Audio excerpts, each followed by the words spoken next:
Hi Ron, it's Alex. Sorry. Okay, so I'm glad I looked at your class now because there's a couple of things.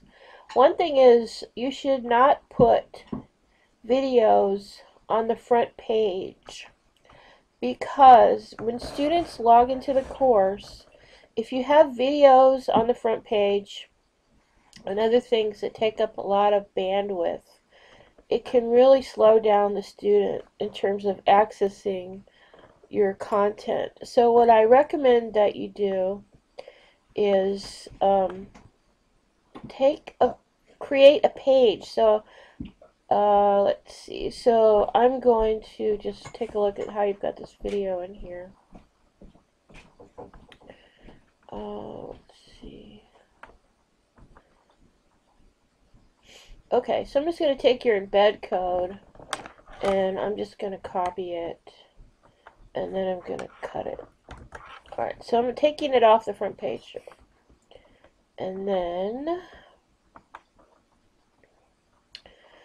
what I would do is, if you're sure you want the video to be in this top block, you would go to add an activity or resource and then add a page.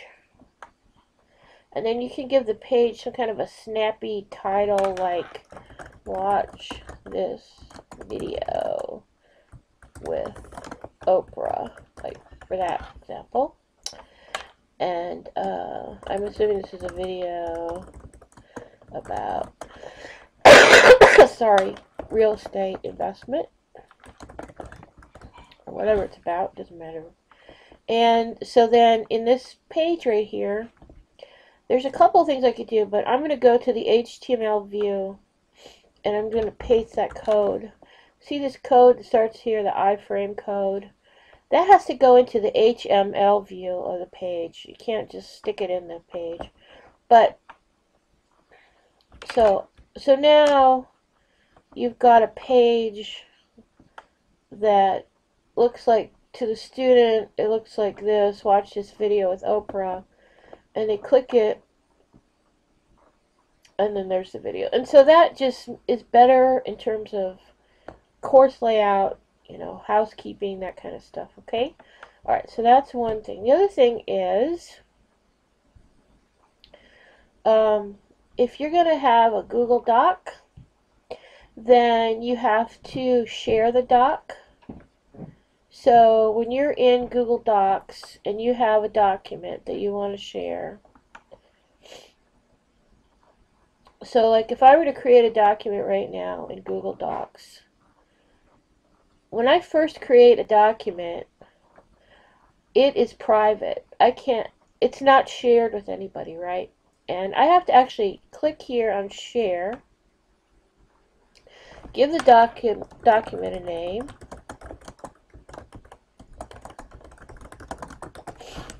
and then what will happen is it takes me to the shared settings.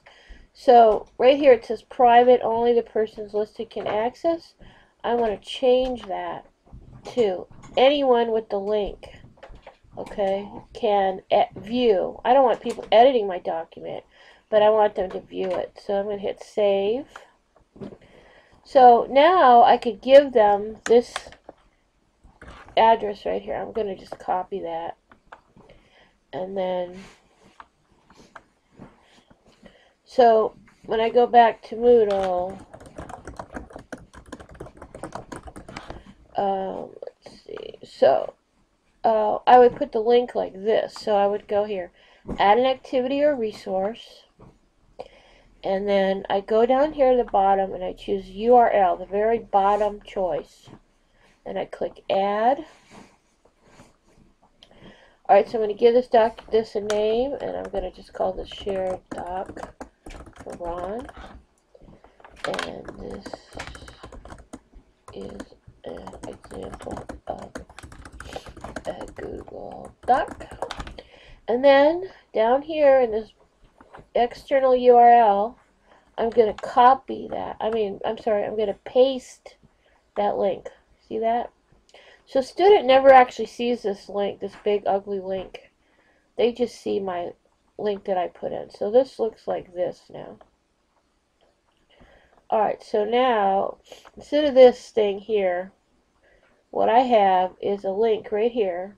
See? Shared link, shared doc for Ron. And when I click on that, it's going to take me right to that Google Doc. And I do not have to be signed in or anything to look at that doc, because anyone with the link can look at the doc. So you don't have to worry about your students having a Google account or anything like that. All you got to do is put the link in the way that I showed you, and then it'll work great. So I'm going to go back. Alright, so let's see what else we got here. Don't forget that I would like to see you use the book tool. Oh, so here's something. So your group PowerPoints,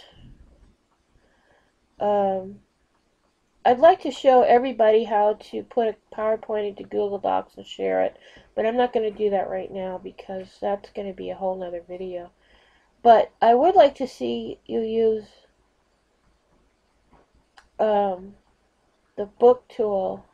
We'll probably get to that later on. But don't forget that you should have a forum in each week. You got to have a forum for each week. It's super important to have a forum. And then I think everything else you've got. You've got live chat. And I hope you get to do your Google Hangout, because I think that'll be really good experience for everyone to use that.